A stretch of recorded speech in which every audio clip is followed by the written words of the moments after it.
You're listening to Economics Detective Radio.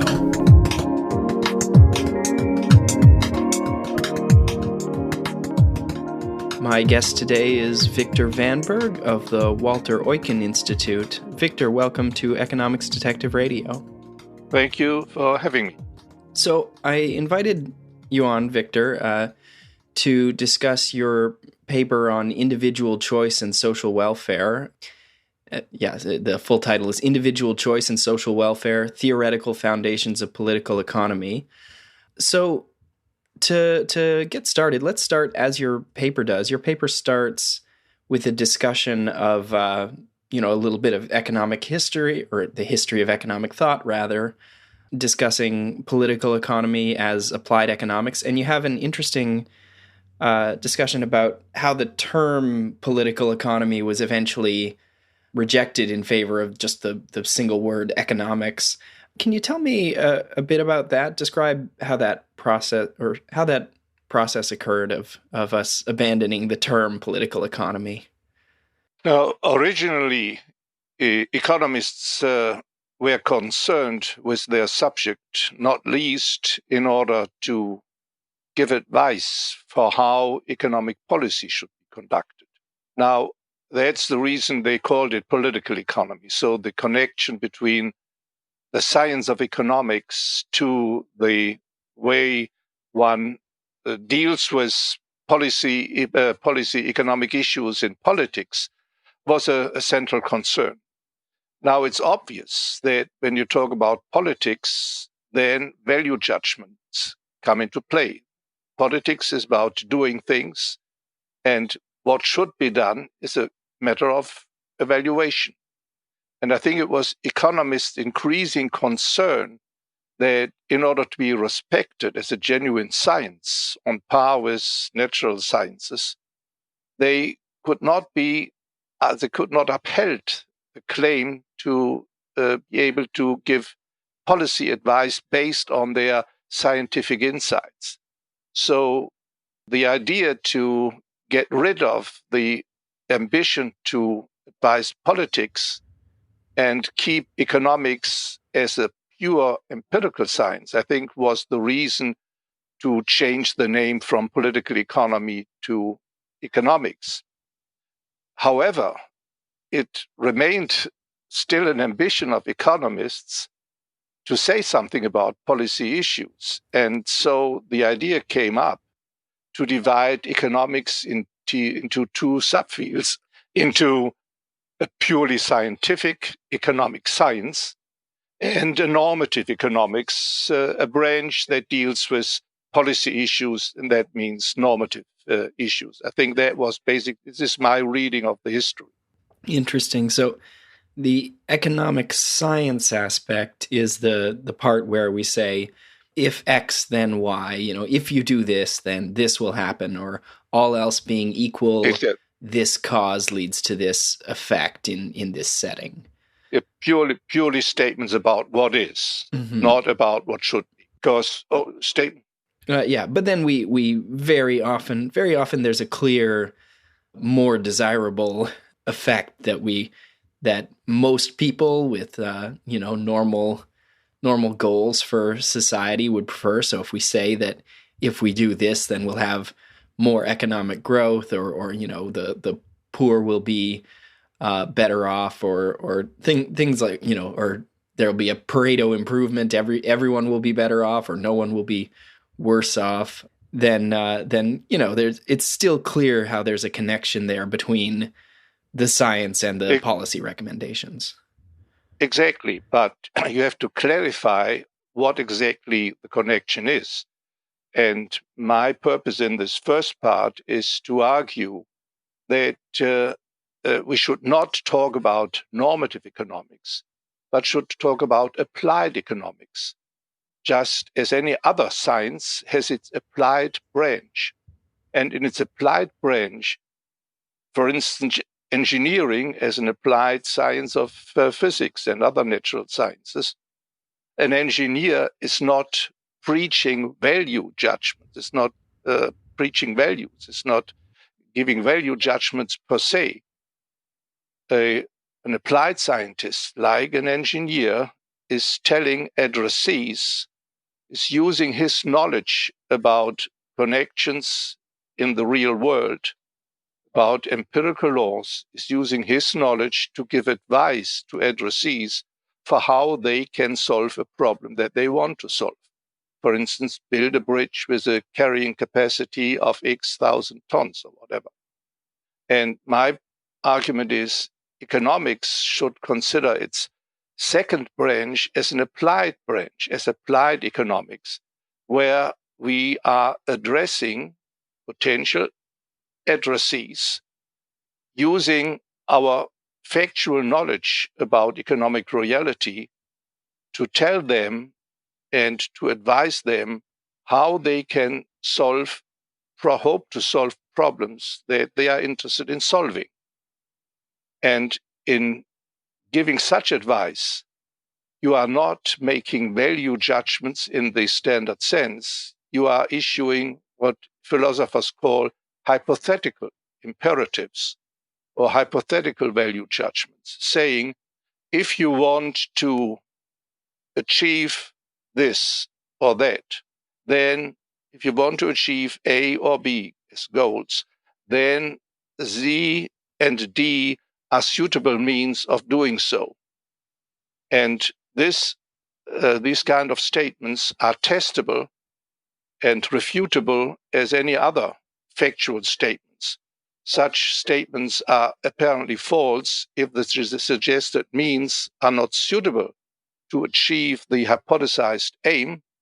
They are meaningless if the addressee doesn't want to achieve the supposed goals, and they are incomplete if there are other means of achieving the supposed goals. So you can discuss hypothetical imperatives without getting into the problem of issuing explicit value judgments. You remain in the area of criticizable and refutable scientific statements. That's the point I try to make, and to convince my colleagues to give up the term normative economics and consider what they traditionally called normative economics, applied economics.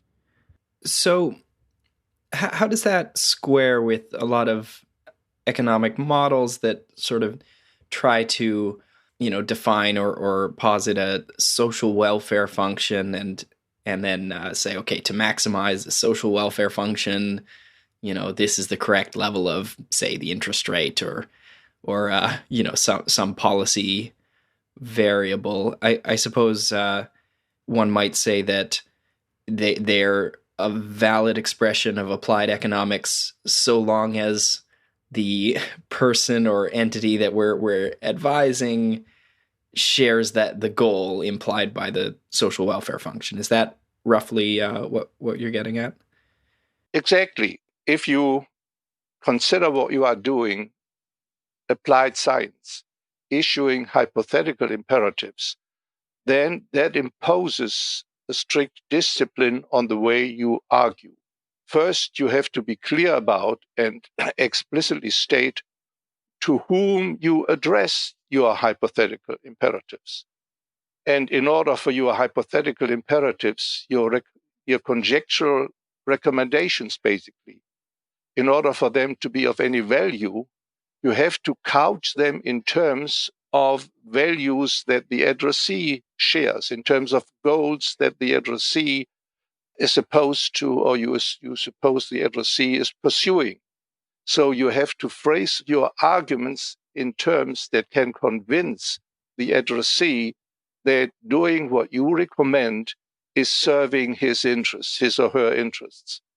And the problem with standard models in welfare economics, for instance, that they silent about whom they actually consider to be the addressee. If they would be explicit about it, they would soon have to realize that there may not be any addressee around who considers it as serving his own interest if we maximize social welfare in whatever way we define it. Right. And so I suppose that draws a clear line between someone may be uncertain as to what their underlying goals are or should be. But if we were to tell them that this is what you should want for society, I suppose in your framework, then we'd be doing moral philosophy and not so much economics or anything, or even political economy, really. No, that is certainly true. That is, we can also be a useful contribution of scientific insights to help people realize that goals that they overtly pursue lead to consequences that are not in their real interest. So you can try to convince people that rather than pursuing goal X that they expressly want to pursue, that they rather should modify their value scale and pursue rather goal Y. But the point in all this is that the ultimate judge in these matters remains the individuals you are addressing, or we are addressing as applied economists. Now, you put it in a way as if society is the choosing entity. Now, if we are truly methodological individualists, as economists traditionally have considered themselves, then society as such is not choosing subject. Choosing subjects are only individuals who may be collectively organized, say individuals forming a business enterprise. Then the individuals owning the business enterprise would be the addressees of potential recommendations an economist could make to them about how to conduct their business. Individuals organized in a political community are the addressees for recommendations economists can make about the conduct of economic policy in the respective community. Now, typically in democratic societies, individuals who are the ultimate constituents have delegated decision-making authority to politicians. And here, immediate addressee of political recommendations might seem to be the politicians. But this already should alert us to a specific problem in giving policy advice in democratic societies. If what I said before, addressees will heed advice only if they expect that doing so advances their own interests. Now, in politics, politicians and bureaucrats with decision-making discretion, they will not necessarily consider what the economists describes as the welfare of society overall as something that advances their interests. Doing what in the eye of the economist might advance overall social welfare may very well hamper a politician's chances to get reelected. So we have to distinguish between advising government, in the standard sense, or politicians about what is in their interest to do, and advising the populace at large, the population at large, the constituency, about what is in their general interest to do. And this alerts us to the fact that a very important problem in democratic society is to organize the constitution, the decision-making apparatus, such that the immediate interests of politicians, as good aligned with the general interests of the constituencies as this can be done. Now, this was a very complicated statement. Maybe I overburdened your patience with this long explanation. No, it makes a lot of sense. And you correct me if I'm wrong. You were acquainted with the late James Buchanan, correct? Yes. I worked for about 12 years as a colleague with James Buchanan. Yeah, and so what you're getting at is, the idea of public choice and the fact that a generalized sort of social welfare function based on utilitarian principles may tell you, okay, you must do X, you must do a certain thing. But from the perspective of the politician, doing that thing may not result in them being reelected. It may not result in other things that they want, like having a legacy or something. Now, just as in the market, the prime field of economists' traditional interests, the pursuit of the interest of producers, of suppliers, not necessarily advances the interests of the general public. It is the task of the legal institutional framework within which markets operate to make sure that the interests of producers are aligned with the interest of the general public. This is what Adam Smith meant when he said, we expect what we want for our dinner, not from the benevolence of the butcher, the baker, and the brewer, but from the pursuit of their self-interest. It's an incomplete statement, and it's often interpreted as if Adam Smith and the economists who followed him assumed that just let people pursue their self-interest, then everything will be fine. Critical point is what Adam Smith wanted to stress is under conditions of competition, then it will be in the interest of the brewer and the baker to serve my interest, because if they don't do so, I have easy access to better alternatives. And competition is just a general catchword for the conditions within which markets operate. There are many rules that are relevant for how the pursuit of individual interests on part of the market participants works out in the end. And it's a problem of constant monitoring and aligning the rules of the game, so to speak.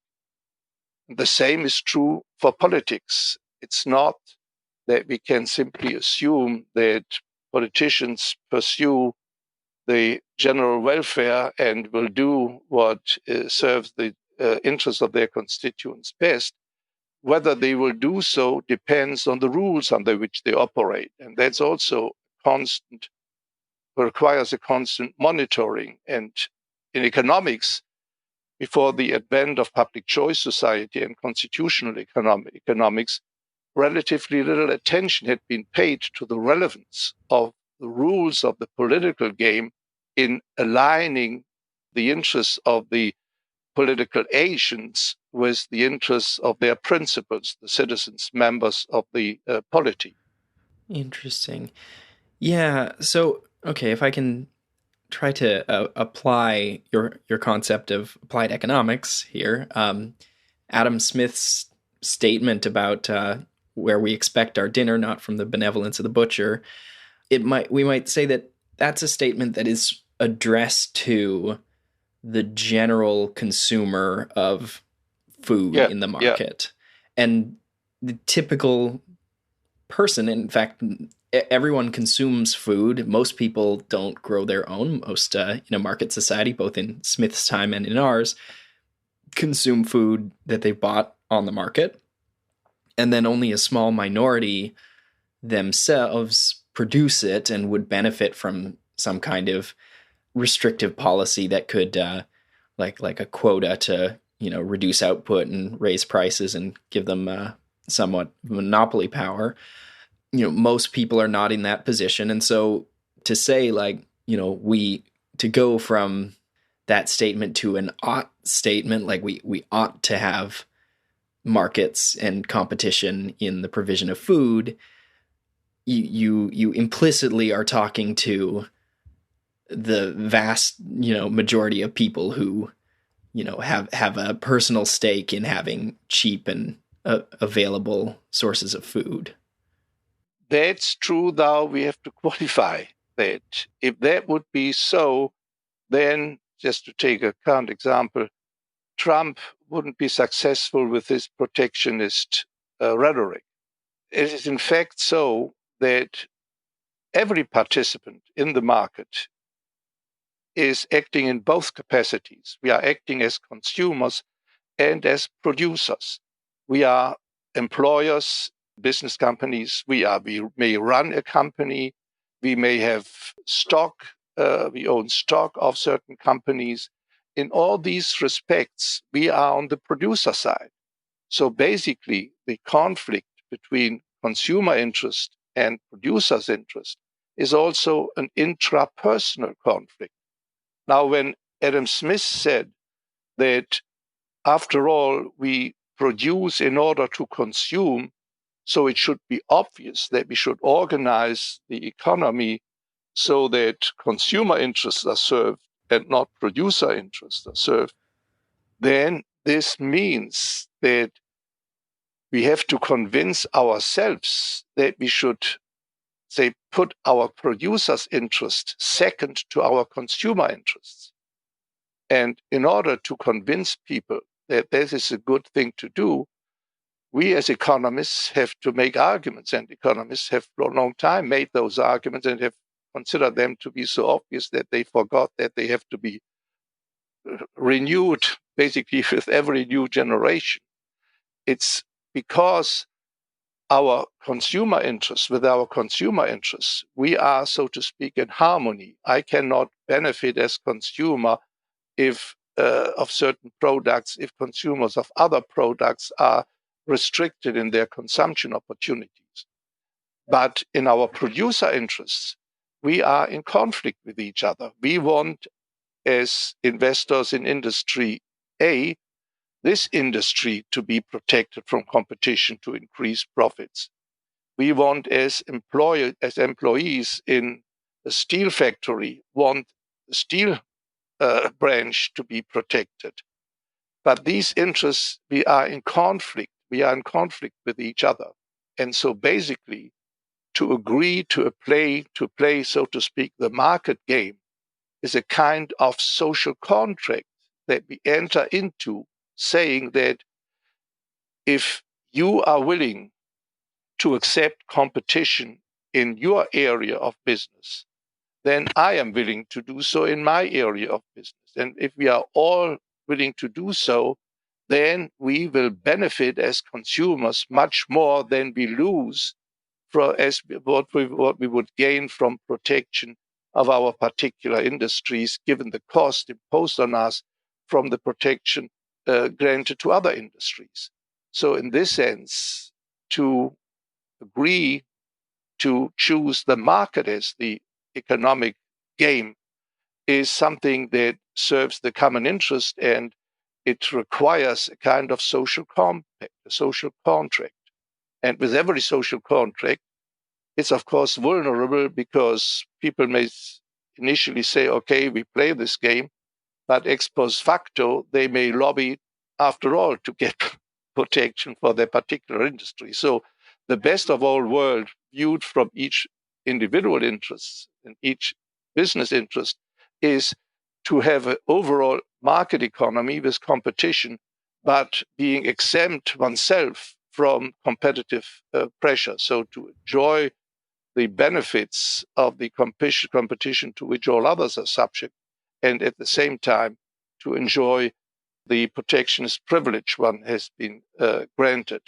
This is the problem that in public choice theory is discussed under the label of rent seeking. And this leads back to the problem I mentioned earlier, that in order for the democratic polity to function to the common benefit of all citizens, it is important to have rules which keep the rent-seeking problem in check, so to limit the ability of governments to grant special privileges, protectionist privileges to particular groups, and if to the extent that governments are not able to grant those privileges, it will be pointless for special interest groups to lobby for such privileges. But as long as there is a chance of getting such privileges granted through the political process, we will see special interest groups engaging in lobbying for them. Okay, so the role of economists in this sort of negotiation between various special interests and politicians and voters, etc. We as economists can come in sort of as mediators and just point out that if all the parties to this bargain come to the agreement that, well, okay, if I get my special exemption or privilege from market competition, and then you can have yours too, and we can each have, we can all engage in rent seeking, and we can all have our special privileges. Economists should be there to point out, no, you are all better off if the agreement is that nobody gets a privilege and everybody is subject to market competition. And it's not obvious that the process of, the political process as it exists isn't pushing towards the bad agreement or the bad equilibrium where we are strictly worse off because we all lobby for our special interests, and then we all win in that lobbying process, but in the process we impoverish each other more than we gain. Yes, that's perfectly right. That's exactly how I should have framed it, explained it. Now, the point that Buchanan seeks to make with his paradigm of constitutional economics is, as he often has stressed, that the real contribution economists can make is actually to show to people how they can realize mutual gains. And his argument is basically that the traditional economic theory as a theory of markets is about that in an environment where people interact on the basis of voluntary exchange, that such an environment allows them to realize mutual gains. The voluntary exchange in markets is the paradigm example of a social interaction benefiting both sides of the transaction. And Buchanan's emphasis is economists should generalize this idea of mutual gains to all kinds of social arenas, including those outside the market and including politics. He likes to speak of politics as exchange, and basically going into this realm. The exchange is not the one that you characterized earlier, that interest group A says, okay, I want to get my protectionist privilege, and therefore I will support you, interest group B, in getting your protectionist privileges. But rather the idea is to look at the general level of the rules under which we operate. It's basically telling people that the game you described before, one interest group getting its privilege, the other its own, and so on and so on.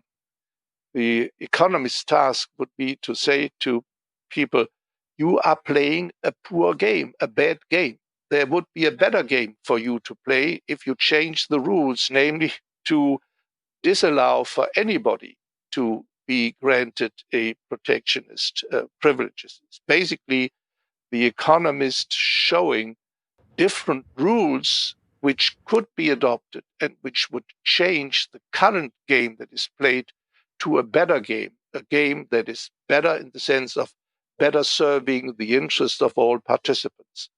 And this would be the kind of argument one would have to make, as you did before, for a truly competitive market arrangement where all equally subjected to the discipline of competition. So the public choice approach is to study the rules and how they produce certain outcomes, and then your applied economics approach is to tell the players how a change to the rules could benefit them. So let's talk about collective rationality. What do you mean when you refer to that? Now, collective rationality is a term that is central in social choice theory.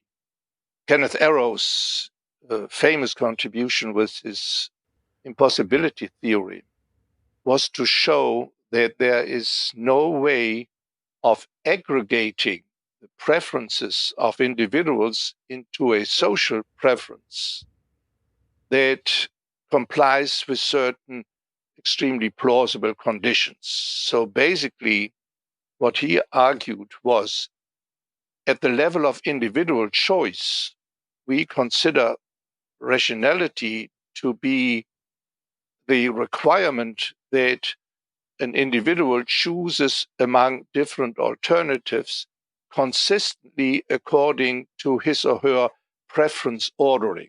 So that if your preference ordering puts A above B, then you should consistently choose when offered corresponding alternatives according to this preference ordering. If you violate it, then you are irrational. And so choices over time reflect rationality if they are consistent with the individual's preference ordering.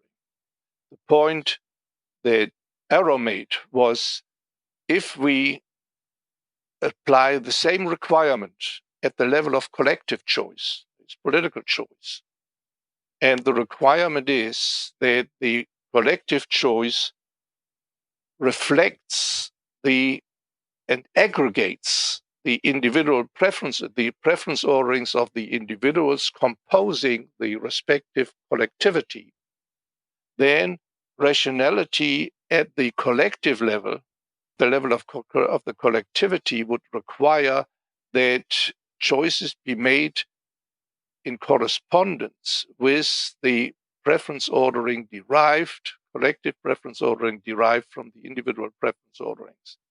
And Arrow showed this is impossible, that this cannot be done. That such a consistent derivation of a collective preference ordering from individual preference ordering is impossible. Now, the criticism that James Buchanan very early on in the 1954 article made of this argument was, what is the significance of this finding for a democratic polity?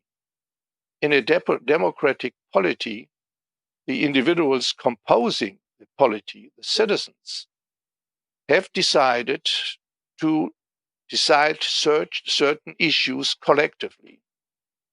Now, what is the problem they are facing? The problem they are facing is to find a rule for making such decisions that they all find acceptable.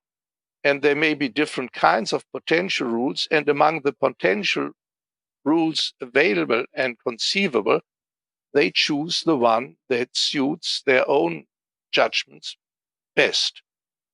And this is the whole problem that exists in a democratic polity with regard to collective decision making.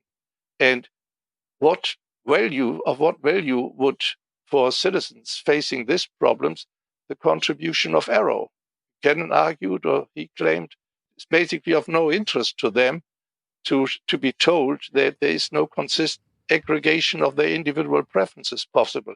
Their choice is among conceivable alternative choice rules. And that's basically the essence of Buchanan's constitutional economics, to tell economists we should focus our attention on the choice procedures by which collective outcomes generated, and explore the working properties of potential alternative rules for generating collective outcomes, social outcomes.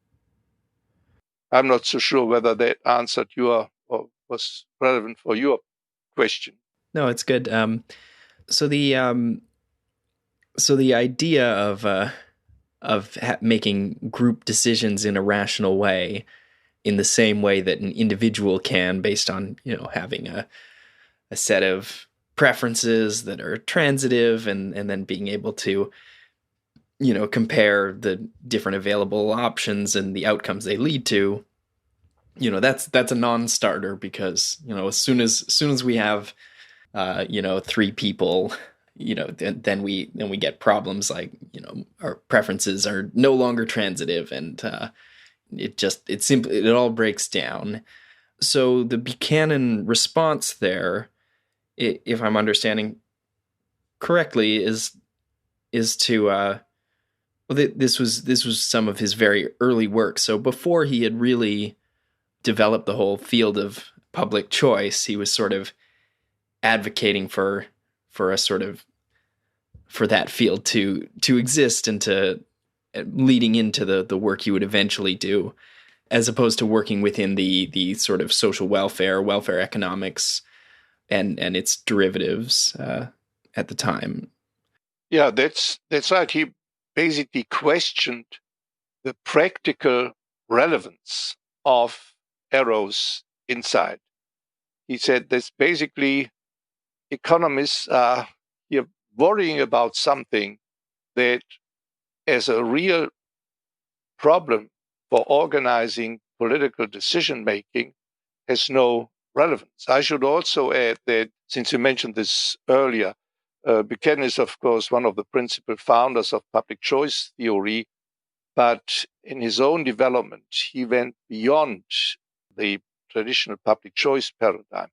Public choice basically originated from a critique of a welfare economics which specialized in identifying ever new market failures, and based on the identification of market failures, recommend political intervention to correct those failures. And public choice came basically and said, now, this is a very one-sided look at matters. You compare the existing markets with an idea of a perfectly working market, then you diagnose that existing markets fall short of what perfect markets would generate, and then you recommend intervention by politics without looking how the political process works. You simply suppose that the political process would come in and perfectly correct those market failures. And in order to have a balanced analysis, public choice theorists argued, we have to have an empirical theory of politics on equal footing with our empirical theory of how markets work. And basically then public choice became counterpart to welfare economics as a theory of market failure. Public choice is a theory of political failure. That politics, if you let politics come in, you have all kinds of sources of political failure. And much of public choice theory basically then remained in this mode of diagnosing policy failures, failures in politics. It was Buchanan's additional step then to say, because he also realized that public choice analysis, which concentrates exclusively on identifying policy failures, shortcomings in politics, can become cynical. And his next step was to say, neither markets are perfect nor politics is perfect.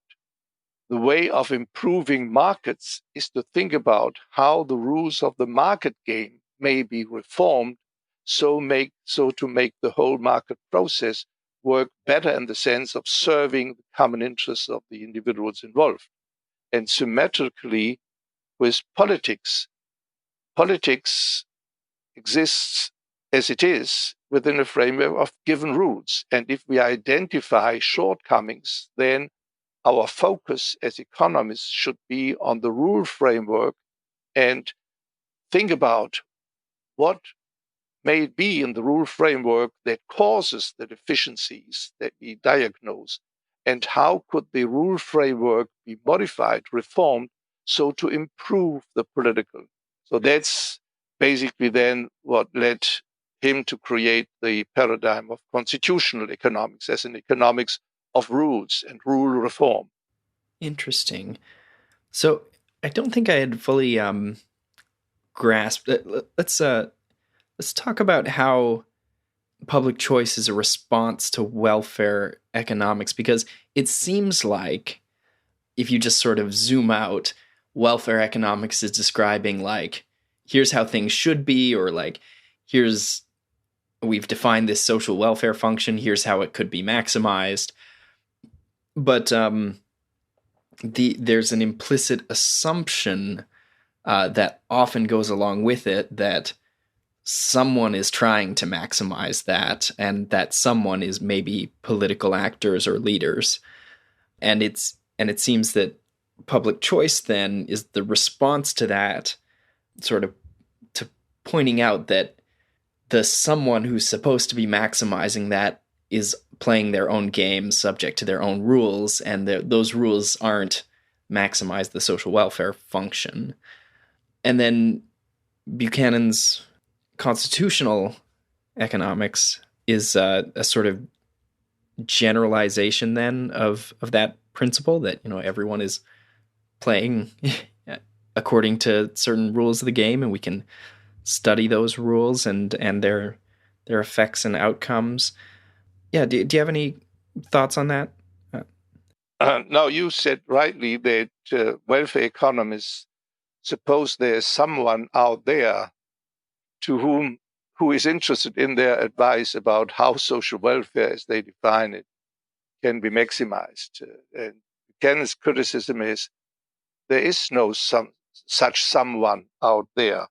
Potential addressees in a democratic polity, as I said before, either the citizens at large, or politicians, or special interest groups, etc., etc. And whoever you think of, there's no one among the potential addressees in a democratic polity who is per se interested in maximizing social welfare at large.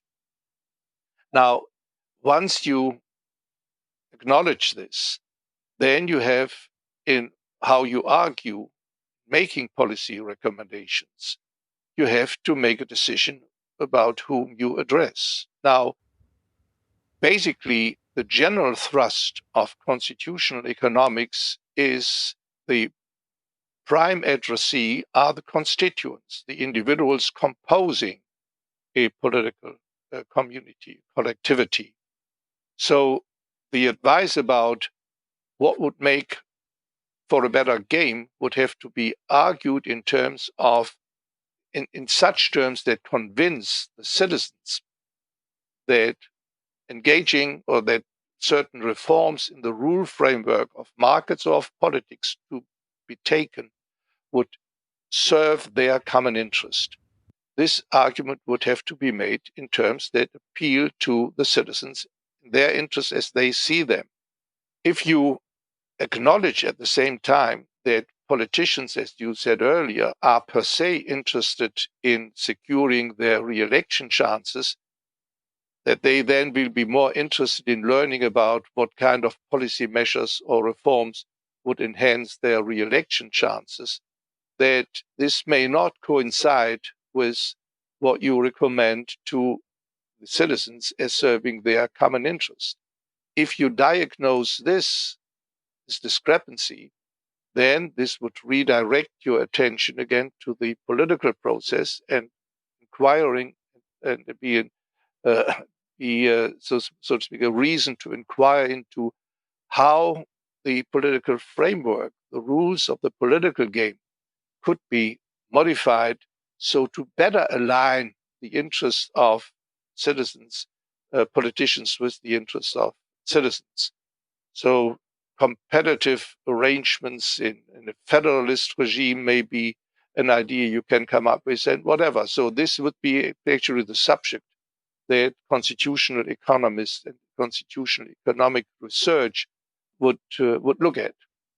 So you have always to impose on yourself the discipline that whenever you make any recommendations, that you have to put them in terms that can convince the addressee you are speaking to that following your advice is serving his or her interest.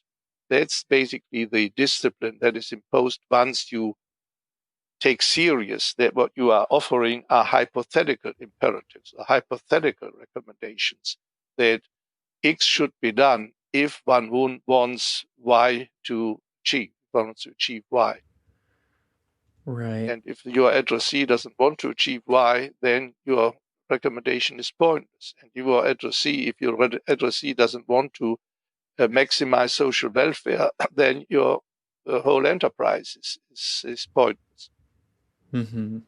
Yeah, and I mean, it sort of gets to a point made in what should economists do, that if you think in terms of welfare economics, if you sort of assume the paradigm that, okay, we're trying to maximize social welfare, but then we at first you think of economics as explaining markets, and then you have this field of public choice explaining political decisions, and then at a certain point, when you use the tools of economics to explain every actor's decision, you removed the economist, or the potential for an economist to contribute anything, because at a certain point, if you can explain everything, it would seem that you can't then affect those things. But as you point out, you can direct advice or hypothetical imperatives at individual actors who may be who contrary to the assumptions we sometimes make, may not be fully aware of all their options, or of all the outcomes of their choices. And then if you make the good recommendations, if you then you can potentially make those actors and also the people they exchange with better off. Now, I should stress, in order not to leave wrong impression, that much of the work that people who consider themselves to do welfare economics work, much of the work they do is about pointing out how certain policy measures would result in certain consequences that they suppose to be beneficial in terms of social welfare. Now, all these contributions provide, of course, important factual information.